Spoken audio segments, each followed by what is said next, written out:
Ako po si Tracy Cruz, full-time worker sa Gawad Kalinga. Nandito po kami para sa Bayani Challenge. Ito po ay isang malaking proyekto na ang target po namin ay makakulop ng 1 million volunteers in 60 days. Wow. From April 12 to June 12 all over the Visayas plus Bohol, Zamboanga, and sorry. Okay lang, galing ko. Sige, tuloy lang. Anyhow, Bohol, Zamboanga, at Palawan.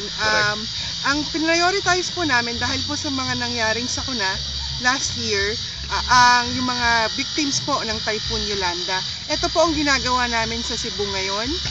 Marami po kaming activities in partnership with the local government na suportado po kami kasama ang mga Philippine Navy Marines. Kami po ay nagre-rebuild, nagre-refurbish ng schools. Wow. Nagkakaroon po ng activities sa mga bata, mga environmental projects tulad ng mangrove planting at coastal cleanup. Binasi po namin ito sa pangangailangan ng mga community. Inaral po namin sa pakikipag-partner sa local government unit para po sana po makagawa kami ng impact sa Cebu at nakatulong po tayo sa mga mahihirap. Ang advocacy po namin ng Gawad Kalinga, isa po ay yung walang iwanan. Ito po ang aming battle cry na higit po sa mga proyekto na ginagawa namin. Ang gusto po naming maramdaman ng community yung hindi po sila naiiwanan. Na inaakay po natin sila, sabay-sabay po tayong umahon at bumangon. Ang gusto po nating sabihin sa mundo na mensahe ang pag-asa at ang katatagan. Yun po ang aming layunin sa proyektong Bayani Challenge. Sana po ay makasama po namin kayo. Ulitin ko po ulit, mula nagsimula na ng April 12 hanggang June 12 sa Visayas po. Para po malaman ninyo ang mga details, www.bayanichallenge.com or like Bayani Challenge sa Facebook. Para po sa Visayas, GK Cebu.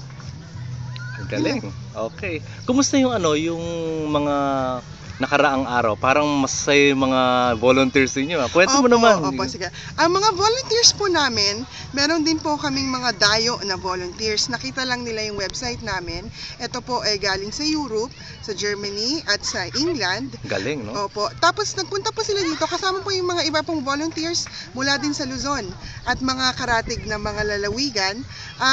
Nagpunta po kami dito. Nagbabayanihan kami. Buhay na buhay po ang spirit ng bayanihan. Iba po ang feeling pagkasama mo sila. Ang dami mo pong nakikilala, pati mga sa community, suportado po kami. At pumunta po kami dito, hindi kami magkakilala. Takot kaming lahat kasi wala po kami sa comfort zone namin. Pero uuwi po kami na isa kaming pamilya. At kami po, dahil po hinarap namin yung aming mga takot, kami po ay nag-grow together. And isa po yan. Ito po ang misyon ng Gawad Kalinga. To end poverty for 5 million families, Filipino families in 2024. At nakikita ko pong nagagawa po natin yan dito sa Tanawan, Cebu. Ang galing, ano? Nabalitaan ko parang meron pa kayong feeding program, no? Opo. Kahapon ba yun? Opo. Meron po kaming tinatawag na Paraisong Pambata. Ang nagpa-facilitate po lahat nito mga volunteers. Nagsa-storytelling sila, nag-activities, at saka kasama po ang mga nanay, tinuturuan din sila na yung mga, importante po kasi sustainable, hindi lang po handout, na mga masustansya at mura na mga pagkain para sa kanilang pamilya. Yung kung ano po yung resources na meron na sila dito para pong masustain na hindi lang po maiiwan pag alis namin. Ay nako, maraming salamat Tracy. Sana dumami ka. Hindi po. Sana po dumami tayong lahat. Dumami tayong lahat. Bayani, correct. Challenge ko po kayo. Ito po ang Bayani Challenge. Huwag na po tayong mag-complain, walang magagawa. Tayo po ay umaksyon na sama-sama. Salamat Tracy. Thank you. Mabuhay ang Gawad Kalinga. Okay.